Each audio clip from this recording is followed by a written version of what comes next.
to the Lipoedema Podcast. We're your host, Shell. And Tiana and guest host Nova. And we are joined by a lipedema warrior today. It's Lisa Ng. Lisa, thank you so much for joining us today. Thank you so much for having me, ladies. I feel You're extra most privileged to be welcome. hosted by Baby Nova. I know, right? Never wants to be left out. Hey, Lisa, we get straight into it here on the Lipoedema Podcast. How did you come to learn of lipedema and when was that? Okay, so I was visiting my chiropractor who, does the whole adjusty on my body. And she said to me, "Hey, Lise, just randomly, I have this client who has come in and she's given me this brochure and I think this might be you." And I was like, "What do you mean?" And she's like, "Well, actually, I noticed that you're really small up top." And obviously I've shared with her my journey postpartum, trying to lose weight and those sorts of things. And she said, "Look, you're quite small up top, but you're quite big down the bottom. And I know that you're trying to lose weight. Have you ever thought about maybe this?" And she handed me a brochure from Lipoedema Surgical Solutions. And I was like, "Oh, yeah, cool, no worries. I'll have a look at it." And I promptly put it in my bag, got in the car, went to work, did the usual thing. And then I was going for my next appointment the following week. And I thought, geez, I better read that brochure because she's going to ask me about it. And yeah, so I read it and went, okay, this is interesting. And so I jumped on their website and had a look at some case studies. And as I was searching the web, at the time, almost 4.5-year-old son walked in and said, "Oh, hey, Mum, they look like your legs." And I'll probably cry now, but I burst into tears. I was like, my 4.5-year-old can figure it out. Like now in reflection, I go, he can identify it. And I went, okay, there's something to this. And so immediately I was like, right, what do I need to do? Game plan, because that's who I am. I'm like, right. I'm a bit like UT. I'm like, what's the solution? Let's get action. Let's get this ball rolling. Action. So I made contact with Lipoedema Surgical Solutions, had a Zoom call, did the follow-up with a doctor there. And I remember in the conversation her saying to me something, and I said, "Oh, but like if I have it," and she's like, "I'm just going to stop you right there. You have it. You absolutely have it. Like it's undeniable that you have it and you're a stage 3. And I was like, cool. Like I'd kind of already gotten there, but I was like, you just kind of, and it was just like, I've heard this resonated with a lot of your warriors on the podcast prior and a lot of ladies I've spoken to. It was just like this weight had been lifted off my shoulders to go, I have an answer. Like I am not a failure. I am not a failure. But anyway, so that's how I came to find out about lipedema. My chiropractor, who is amazing, and a huge shout out to all of the, what we would call non-medical doctors, because, they're not well, they are, but you know what I mean. You don't know. Well, allied health. The allied health practitioners out there who I think are probably, because of their profession, a little bit more open to understanding and maybe crossing over the boundaries of what I do, like, mixing dance spaces, so to speak. Because it's really funny, my GP, after I was diagnosed formally, went through that process, my GP, I said to him, "So I'm diagnosed with lipedema." And he's like, "Oh yeah." I was like, "Have you heard of it?"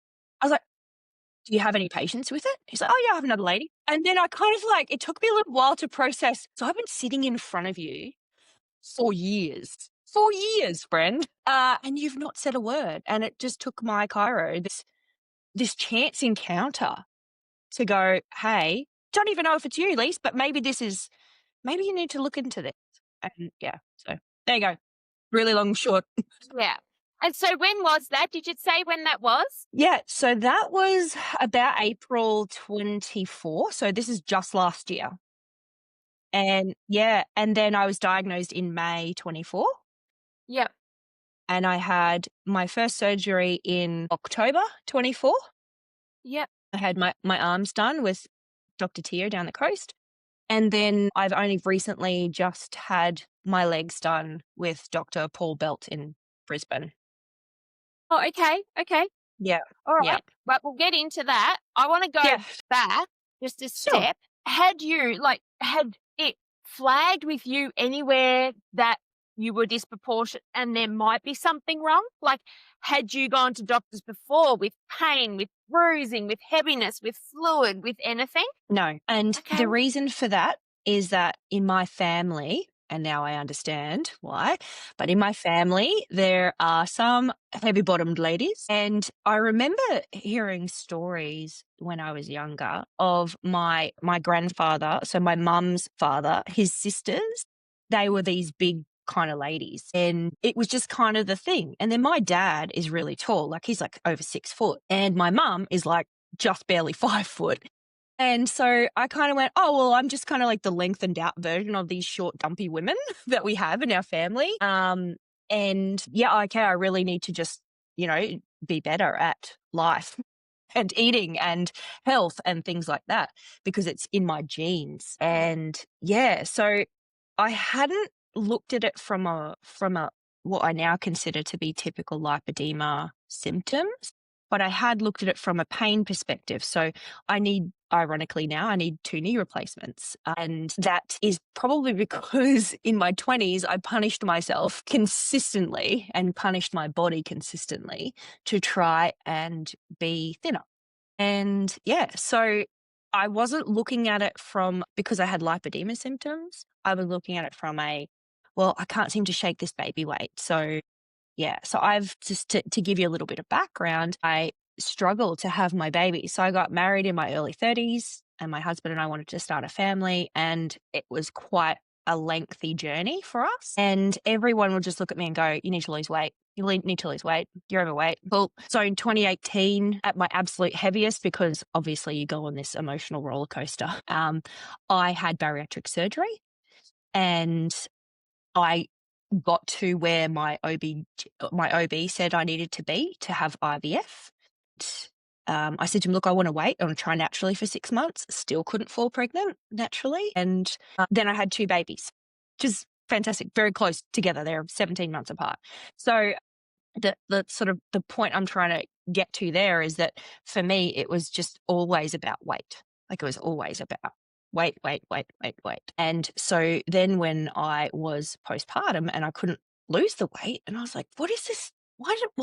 I just feel really weirdly shaped now. Like I had the typical shelf, like the leg on the upper sort of just below your knee. I had the fat shelf there. And then, yeah, these massive legs. And I was like, I've put my body through so much and I can't seem to shake this weight. And that was sort of the conversation I'd been having with my chiro was like, I just wish I could do this. I could do this and do this. I need a knee replacement because I had a fall when I was pregnant and tore my meniscus. And of course that caused early onset osteoarthritis. So I was like, So yeah, it wasn't that I was looking for answers to lipedema symptoms. I was just looking for answers on how to be fitter and healthier because I have 2 very active young boys and I'm only 43. So I need to, I want to keep up with them and enjoy them. Like it took me so long to have these babies that it's a bit now I'm like, it's not fair. It's just not fair. But it could be so much worse. And at least I have an answer now and I can move forward. And the glass is half full. Like it's always half full. So yeah. Yeah. Do you, now looking back through the lipedema lens, can you see where your legs first started to be heavy and painful? Absolutely. So Yeah.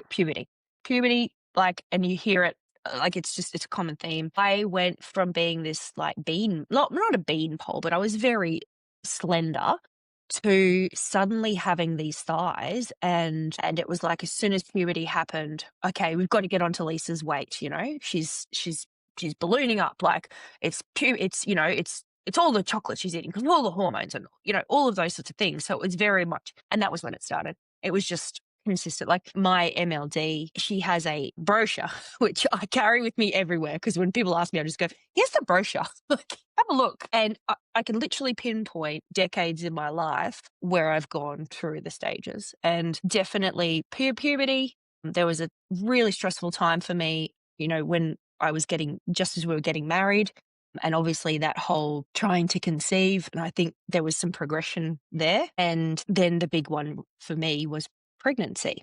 So I had 2 rounds of IVF with both of my boys and was so very blessed and lucky to conceive second round with each of them, because I know some ladies who struggle for far longer than me. But that was just basically like putting fuel on the fire. And the aching in my legs after I had my second child, I thought it was my knee. Like, I thought it was arthritis. And no, it is not, as I have discovered now. Yeah, that's wild, isn't it? Because it wasn't until I spoke to someone else. So I didn't have to have IVF, but I did donate eggs. And so they put you through that whole like, injecting yourself each day, and then they harvest your eggs. And I had a progression after that, but I hadn't put that down to anything. Oh, fascinating. Yeah. Yeah. Yeah. I'm like, because I just mucked with all of my hormones. And yeah, it's only like looking back when everyone like tells their stories and their experiences, you're like, yes, Yeah. that happened to me too. Yeah. It's the power of sharing our story. Yeah. Absolutely. Absolutely. Like, I think without avenues like this to share our stories, you're in the dark. Like, you have no idea. Like, you've just got no idea. And like, I've got my own theories around infertility and lipedema that I know that, but there's just so much that we don't know. And I think, Tiana, you said it the other day, like even our healthcare professionals, there's still so much we don't know. And I really liken ourselves to like all of us who are sharing our stories now, who are going and having surgery or going and doing conservative management and those sorts of things, like whatever that looks like. I really see us as the trailblazers. Like we are at the beginning of the journey, like our mothers and our sisters and our aunts were 20, 30 years ago with breast cancer or cervical cancer. Like there are so many things that we don't know yet. And for me, I can't understand why I couldn't have babies. Yeah. Like there is absolutely nothing medically wrong with me or my husband, and we could conceive with IVF, but nobody wants to say, oh yeah, it's lipedema. Like it was the lipedema. Yeah. Like, but for me, I go, well, lipedema, inflammation, infertility, like there's just too many big questions there for me. And so There I are would love to so see many more puzzle research. pieces.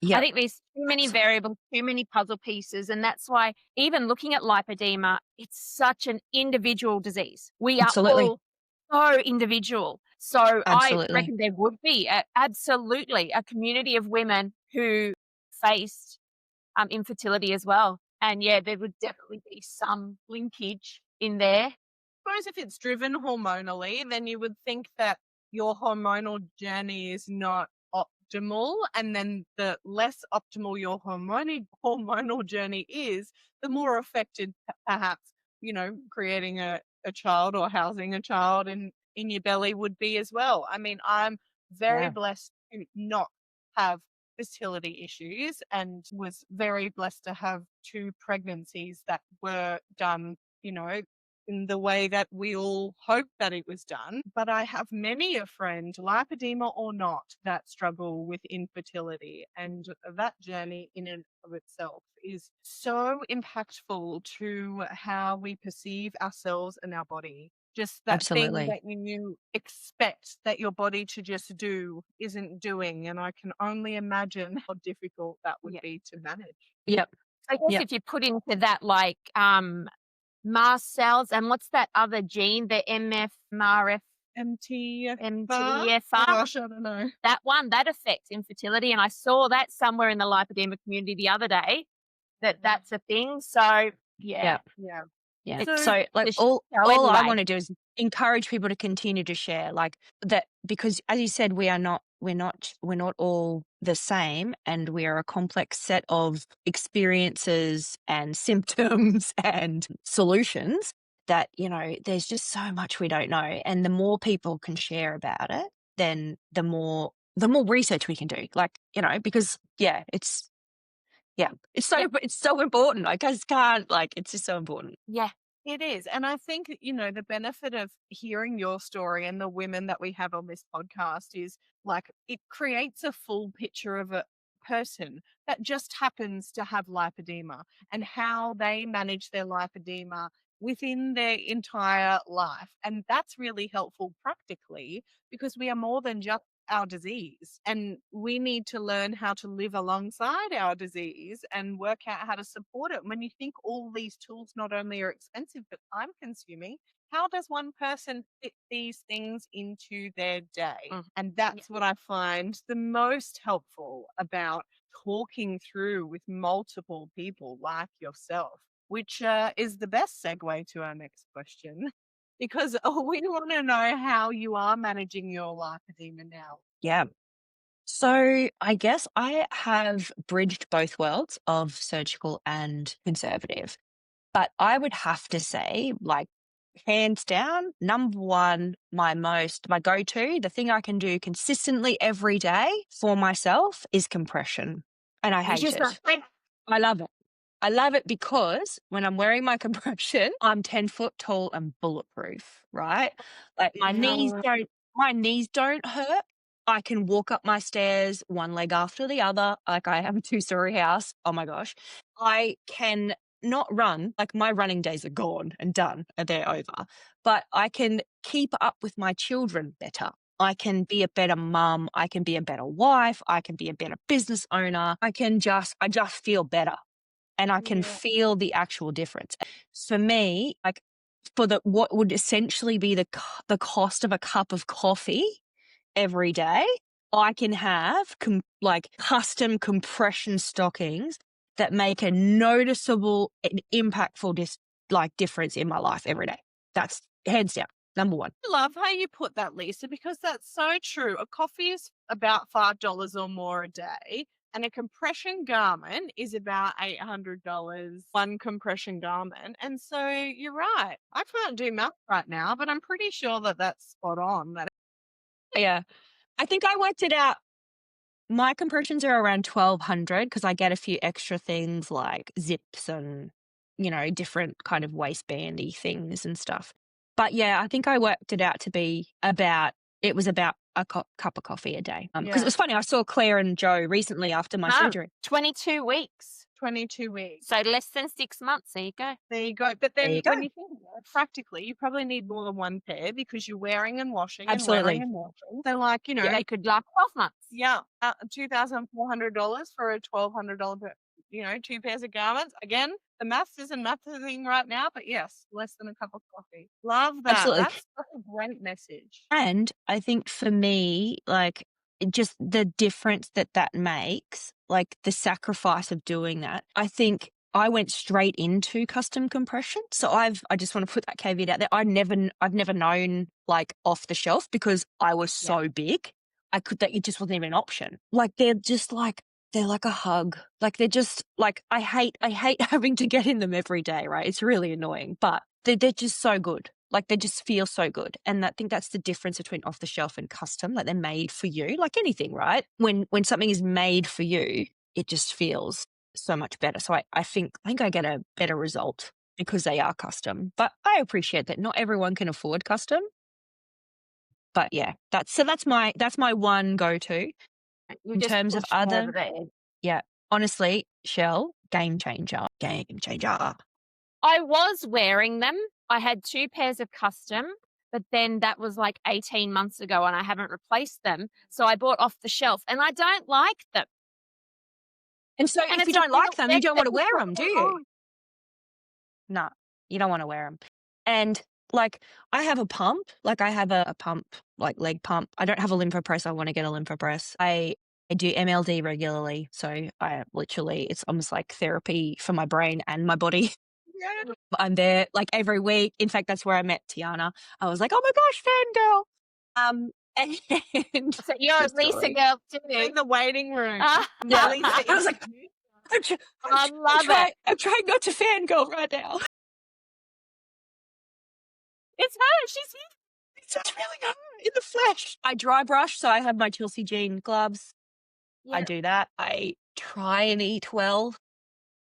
But, I have a teeny tiny little stomach. I have 2 small children I chase around and a business that I run. And I won't lie, diet is not the thing. Like, it's just not the thing. But also, I've done the whole, okay, I'm not going to eat this for a little while. And I really don't see a lot of impact from my diet. For me, I see the most impact during my cycle. Like Mm. I'm really lucky I don't have the same struggles as you, Tiana, but like physically I feel it. Like I feel 65 years old the week that I ovulate. It's just, I feel Yeah, like an old woman. wow. Yeah. And Yeah, and yours so I is on can, the ovulation week. That's fascinating. yeah. Yeah. And then, but then once I'm done, I'm like, whoa, okay, I can get back to life again. So in that ovulation week, if I didn't have my compression, I reckon I'd be like walking hunched over like an old lady. Yeah. Yeah. So of all the conservative managements, that would absolutely be my go-to. And it's funny, my mum was watching me get into them one morning. She's like, oh, it looks so annoying. Like, it's just so, and I was like, okay, I really need you to stay positive for right now. I just don't need, I just need a cheer squad from the sidelines. This is especially in those early days. But yeah, if you just push through it, that would be my advice. Just persevere, because you will notice a difference. Nice. Can you, because you've talked about all of these, things that you use in your everyday life, can you just give us a brief outlook in how that looks in your everyday? Like, we know that in the morning before you get dressed, you put your compression on. The other things, how do you fit those into your day? So not as consistently as compression, obviously, because you got to put your pants on every day. Although like, to be honest, days when I'm working at home and I'm just like sitting at my sewing machine, or I'm sitting at my computer, or I just having a lazy day, I will have a compression free day, just because I want to give my skin some time. But yeah, so compression, yes, absolutely, first up in the morning. My dry brushing, I just kind of do it whenever I want to. Because I'm post-surgery too, my skin has been fairly sensitive. So for a while I couldn't do it at all. And I have a couple of different dry brushes. I bought one that's got these like magnetic-y things in them. I can't remember who it's from. And they're nice and soft. So for the first little part of surgery, I was like, oh, these are really nice. And they would just give me like a little buzzy massage, which was kind of Yeah. nice. And I just do it while like my boys go to sleep about 7:30, 8 o'clock. So I'm pretty much free from then. And it doesn't take long. It's like 5 minutes. It's so Yeah. quick. Or sometimes I'll just do it just before I jump in the shower, Mm. because, the Chelsea Jean ones are like plastic. So I'll just do a quick. Or sometimes I even have one glove in the shower. So I'll just do it all in the shower. So Nice. that's kind of how I fit dry brushing in. Compression pump, that's a hard one. That's like all conditions have to be set to perfect. So that's probably maybe like a once a week, twice a week, but I have a back spare room that's set up as a guest room, and I have my pump there. I have a little salt lamp, and I go in with my ear pods, and I put on the, wavy ocean tunes in my ears. And then I wake up 3 hours later and go, oh, I should probably go to bed now. So yeah. And then MLD, I have to be really like that one. It's like making time for a personal trainer. Yeah. Right? You just have to carve that time out if you want to do it. And I find a real benefit from it. So once a week, I have my 1 hour, I go, I do it. I feel bleh afterwards because, everything's just gotten moving, which is great. It's what you want. And then I get on with my week, and I do it like on a Monday afternoon. I know I've got my mum to look after my boys, and I can just go and not have to worry about school pickup or a drop off or what are they eating for dinner? I just go. That's kind of the one thing each week that I do. So again, not everyone's going to have the capacity to do that. Even if it's once a month, even if you can just carve out that time. I used to feel guilty at first because it's a lot of money. Like, it's a lot of money every week, and it's time, and time is money as well. But at the end of the day, I've spent so much of my life punishing myself for being a fatty boomba who needed to go to fat camp that I look at that hour now as a little bit of an apology, like, to past Lisa. And I say, Yeah. look, you are loved and you are special, and this is what you need to do to keep mobile for your kids. So actually, this is not a selfish act right now. This is an act of love for you and for your family, who rely on you. Yeah, that's how I fit it all in. But I also have a really great support team. Like my mum and my husband. Honestly, I don't even know where I'd be without those guys. Like, probably, I don't know. I didn't want to think about it. It's important to But have yeah, your support network around you, especially, even more so on your surgical journey, because you obviously need that carer to be absolutely. there. I'd love to delve into your surgery journey if you wouldn't mind, like Yeah, sure. how Tio tackled, those surgeries, what he did first, who your carer was. Can you elaborate? Yeah, sure. So the two journeys, and I just want to sort of say straight up, like I got my arms done first because they weren't as advanced, and I knew I would have like excess skin, and I wanted to minimize the impact. So getting those like done first. I When I saw Tio first up, he did say to me, "Look, it's going to be 5 surgeries on your legs." So I went, "Whoa, that's a lot." And Yeah. as you know, as you've spoken about your journey, the surgery protocol is quite lengthy. It's a good 8 weeks, but it's not just 8 weeks. It's longer than that.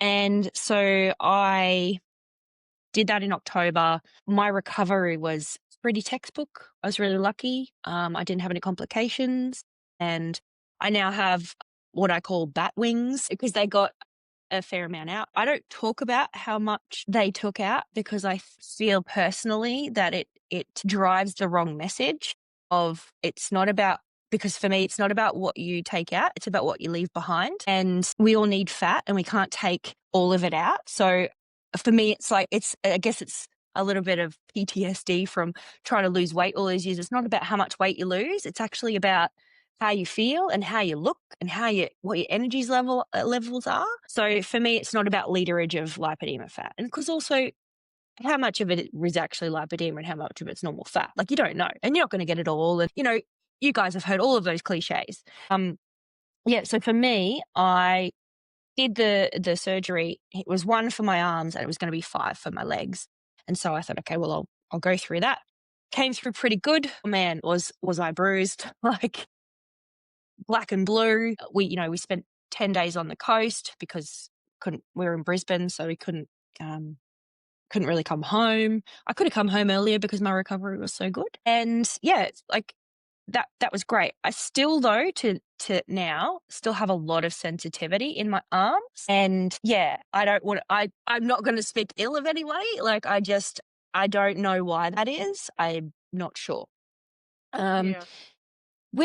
With my legs and being so progressed, the thought of having 5 surgeries, I was like, whoa. And I'd actually booked in for 2 surgeries. And then I decided to get a second opinion. And I saw a surgeon in Brisbane, Dr. Belt, and he said to me, "Lise, we can do this. We can do it all in 1 surgery." Whoa, Dr. Paul And, Belt. Is he in and I Brisbane? went, yeah. And I went, say what now? Wow. What do you mean you can do it all at once? Now, he said, "Lise, honestly, with you, it's about taking the bulk of it away. You're not going to get it all. It's going to come back, right? It's going to come back. We all know it's going to come back. I've got menopause to go, right? But let's get some positive outcomes for you now that actually make a meaningful difference in your life, as opposed to 5 surgeries with multiple amounts of downtime.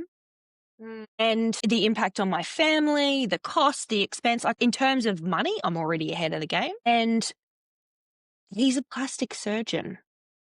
Okay. And so there is a very big difference in the qualification level of people who are able to perform these surgeries, and not saying that that's not safe for them to do that. However, it's a bit like asking a Cessna pilot to fly a Learjet, or a taxi driver to drive a Formula One car. There are different techniques, there are different outcomes, and there are different protocols.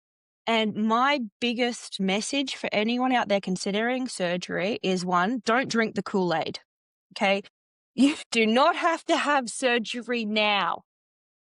Love I that. know. I was like, I have to get this out of my body now, today. Like, get it out of me, like right now. And I drank the Kool-Aid, like diagnosed in May 24, October 24, I'm having surgery. Like, that's how committed I was to, right, let's get this Let's done. get rid of it. I've got to get rid of it. But, don't drink the Kool-Aid. Take the time to find a surgeon that works for you. And for some people, it's going to be that journey of 5 surgeries. But for ladies who are more advanced like myself, I really found my recovery, just my overall well-being post-surgery, having it all taken out just with liposuction. There was no cutting me open. It was just liposuction. It was a 360-degree bilateral liposuction from hip to ankle. Wow.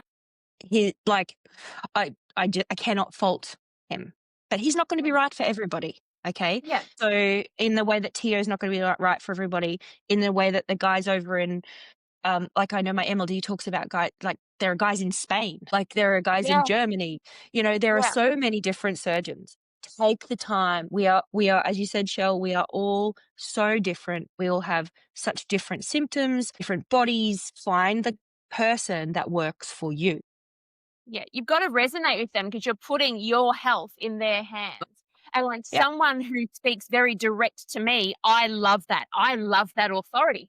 But that might not look for everybody else. They might like someone a little bit more personal, a little bit more.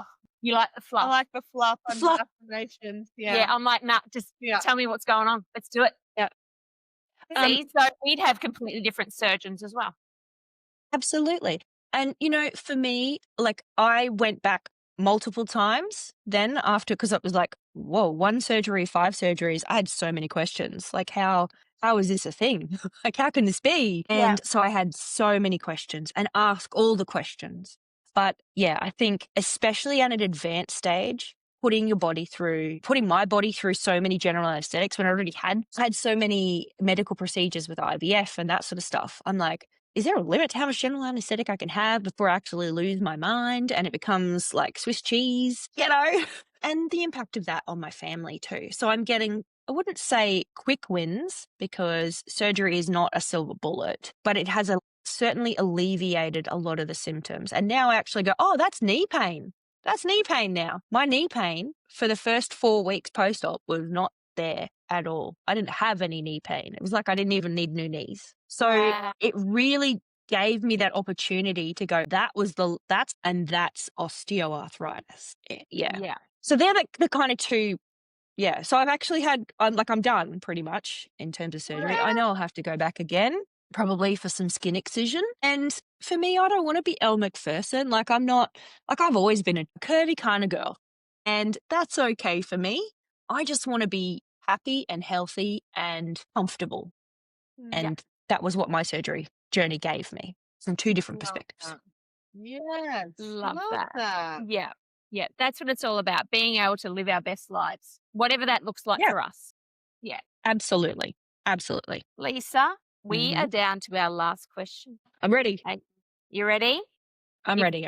Go back and give your younger self a pep talk. What would you tell her? 1, be kind to yourself. Like you are loved and deserve to love yourself. And above all else, be kind to those knees of yours because let me tell you, you're going to miss them when they're gone. Like, absolutely. Like, you don't realize exactly what a knee does until you don't have it anymore. So yeah, that's my biggest message is be kind to yourself. And I think that's past Lisa and future Lisa. She needs to remember that. We all need to remember that. I think that there is so much shame associated with being bigger. Yeah, for me, there was just like, I still get teary thinking about it. Like the things I would do to my body to try and be what other people thought I should be. And yeah, so that's what I would say to past Lisa. Be kind to you. Yeah, I love that. Same. Thank you so much for joining us today, Lisa. It has been a pleasure. Yes, thank you. I might see you at lymphatic health and massage another day. We'll probably be 2 ships passing in the night. But yes, thank you so much, ladies. And can I just say, like, I'm just in awe of what you do.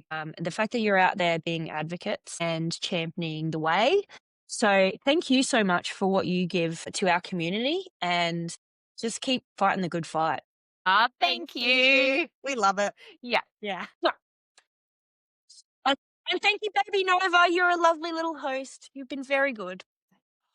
The Lipoedema Podcast 2025 is powered by Elegance Lymphatic Care.